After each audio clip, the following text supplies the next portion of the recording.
Vamos pegar um segundo exemplo. Pega f de x igual a x ao quadrado mais 1 sobre x ao quadrado. Tá? Então vamos repetir todos os 12 não, né? 5 passos, todos os 5 passos que a gente precisa para fazer um gráfico razoável. Qual é o primeiro? Domínio da função. Quem é o domínio da função nesse caso? Toda reta real, exceto a origem, 0. Muito bem. Intervalos de crescimento. Vamos olhar para a derivada. Quem é a filhinha? 2x menos 2 sobre x ao cubo, né? X a menos 2. Tirando o mínimo disso aqui, você vai ter o quê?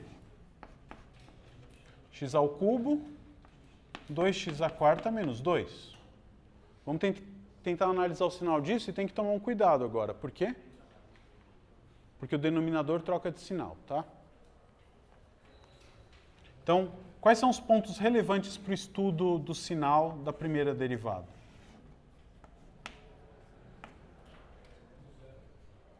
Certamente eu tenho que ver o que acontece perto do zero e ver o que acontece perto dos pontos onde o denominador se anula, que são quais? X igual a 1 e x igual a menos 1, né? Então vamos lá, o que acontece com f' quando x é menor do que menos 1? Se x é menor do que menos 1, esse número aqui vai ficar maior do que 2, portanto o numerador é positivo. O numerador é positivo e o denominador é negativo, porque é menor do que 0. X é menor do que menos 1, né? Então, f' negativo implica que f é decrescente. Tá certo? Para x entre 0 e 1, entre menos 1 e 0, desculpa. Isso aqui é negativo. Esse aqui também é negativo, portanto, f' é positiva. E, portanto, a função é crescente. Isso já me dá um toque, né? Menos 1 é um ponto de mínimo local. Daqui a pouco a gente vê se é global ou não. Entre 0 e 1, o que eu posso dizer? Negativo numerador, denominador positivo. Maior do que 1, positivo, positivo. Tá, então, olhando para isso, quem são os pontos de máximo e mínimo dessa função, locais, pelo menos? O 0 não devia estar na lista das respostas. 0 não é um ponto do domínio da função. Tá? Então, com certeza, eu estou vendo 2 pontos de mínimo locais. A gente tem um problema no 0 ali, a função não está definida. Quer dizer, é uma situação em que você tem 2 pontos de mínimo sem nenhum ponto de máximo no meio. Por quê? Porque a função tem um problema em algum ponto dentro daquele intervalo. Diga. A análise do 0 só entra na jogada por causa do denominador. A gente só se preocupou com o 0 por quê? Porque a gente fez o primeiro item, que é explicitar o domínio, e viu que o 0 está fora do domínio. Então eu vou ter que me preocupar com ele num próximo item, que é o item dos limites convenientes. Tá? Então, próximo passo. Estudar concavidade. Como é que a gente estuda concavidade? Deriva a função 2 vezes. O que dá derivar isso aqui 2 vezes? Dá 2 menos, na verdade mais, né? Você vai ter 6 sobre x à quarta, tá certo? Tudo bem? Qual é o sinal disso aí? Você concorda que para qualquer valor de x, tudo ali é positivo, né? Então é sempre positivo. O que isso quer dizer? Crescente não, concavidade nós estamos fazendo. F tem concavidade para cima, sempre. Em todos os pontos do gráfico ela tem boca para cima. Próximo passo.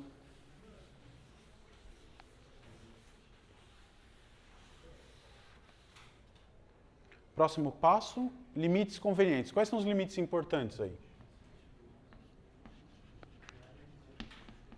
limite quando x tende para menos infinito da função f. Tá? O que acontece quando x tende para menos infinito? Esse cara aqui vai para zero e esse aqui vai para mais infinito. Então, mais infinito, tá bom?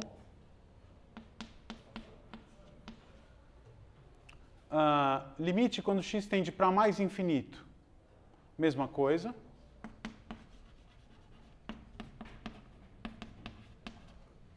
Que mais?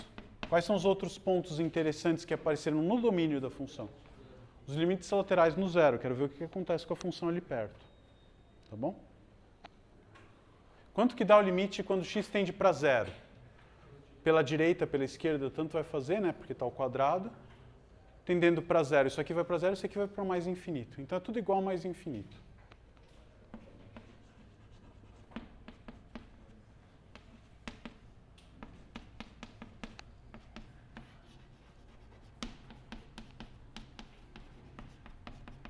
Tá?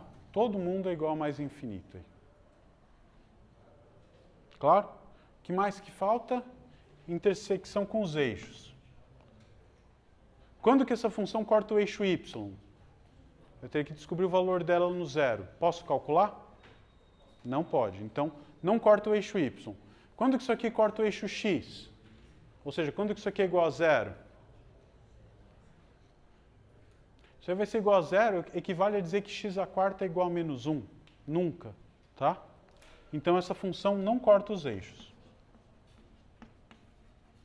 O gráfico dela, né? Não corta os eixos. Então, com isso a gente já consegue tentar fazer algum esboço da função. Né?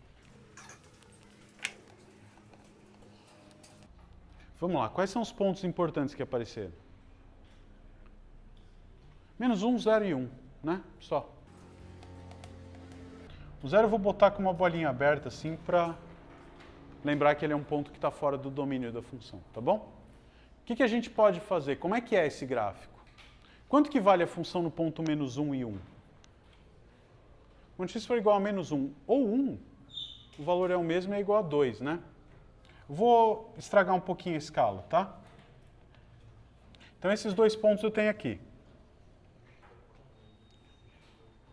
Dá para dizer agora que a gente tinha lá aqueles dois pontos, eram pontos de mínimo local. Tá certo? Posso dizer que eles são globais ou não? Os dois são mínimos locais. Tem algum ponto onde a função fica menor do que o valor atingido aqui? Não, por quê? Antes desse ponto ela decresce e depois desse ponto ela cresce. Então, na parte negativa, todo mundo é maior do que f de menos 1. E a mesma coisa do outro lado. Nessa função, se você quiser pensar, é uma função par. Se eu trocar o x por menos x, o gráfico não muda. E, portanto, o eixo y funcionaria como um espelho para ela. Tá? Então, vamos fazer o desenho. Ela vem lá do mais infinito, decrescendo até o ponto de mínimo global agora, menos 1, tá certo? E sempre com concavidade para cima. Certo? A partir desse ponto, entre menos 1 e 0, ela fica estritamente crescente. Aqui é 0 pela direita. 0 pela esquerda. E quando x tende a 0 pela esquerda, ela vai para o mais infinito também. Então ela vai começar a crescer e vai para o mais infinito. Né? Isso aqui, se você quiser o nome que você deu, uma assíntota vertical. Tá? O que acontece depois, do 0 para frente? Quando x tende a 0 pela direita, ela tende a mais infinito, é o valor do limite, e ela é estritamente decrescente até o ponto 1. E aqui é bem simétrico mesmo. Tá? Tem um ponto de mínimo local ali, e do 1 para frente ela fica estritamente crescente e vai até o infinito, sempre de boca para cima. Tá bom? Então, era para ser igualzinho. Mas o único motivo de você ter certeza que ela é simétrica é porque ela é par. Isso, a simetria vem do fato de eu ter observado que essa função é uma função par. Só. Nenhuma outra coisa me diz isso. O que você pode observar assim? Como é que é o crescimento dela lá no infinito, né? pensa um pouco, o que acontece quando x tende para infinito? Quando x tende para infinito, você concorda que essa parcela aqui tende para zero? Então ela fica desprezível, né? Quanto maior for o valor de x, mais parecida com x ao quadrado essa função vai ser. Então você pode, se quiser facilitar um pouco o teu desenho, você desenha uma parábola. Aqui é 2, né? Então ela teria que passar por esse ponto aqui. Uma parábola x². É que o gráfico não está com a mesma proporção entre os eixos x e y. Então eu sei que lá no infinito isso aqui eu já não desenhei direito, né? Ela vai ser uma coisa que vai se aproximar dessa parábola. Aqui é a mesma coisa. Tá bom? A gente vai dizer que, entre aspas, essa parábola é a parábola assintótica. A função é assintótica a uma parábola. Tá bom? Muito bem. Então, já que a gente falou dessa coisa de estudar como a função se aproxima no infinito, vamos tentar estudar isso bem direitinho para o caso de que quando a função se aproxima de retas. Tá? Assíntotas.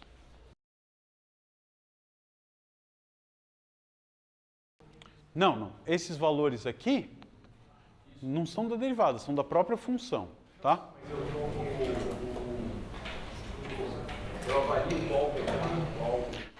Quais são aonde limite quando x tende para quê?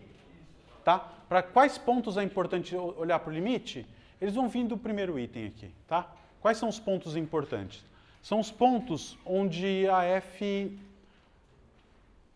tem uma quebra no domínio, se você quiser falar num português impreciso, tá? Suponha que ela está definida no intervalo e lá dentro você tirou 2 pontos do domínio. Onde é interessante estudar? Os limites nos extremos do intervalo e quando x tende pela direita e pela esquerda para cada um desses pontos onde a função não está definida. Tá? Que foi o que aconteceu aqui. Porque se eu não tivesse feito essa análise de ver que ela explode para infinito perto do zero, você ia achar isso aqui muito estranho, né? Quer dizer, ela tem um ponto... Você fala, o zero é ponto de máximo, mas ela não está definida no zero. Então está aqui uma situação onde você tem 2 pontos de mínimo e nenhum ponto de máximo entre eles. Tá? Tem exercícios na lista que pedem para você ver quando que, se você tem 2 pontos de mínimo, tem um de máximo no meio ou vice-versa. Tá?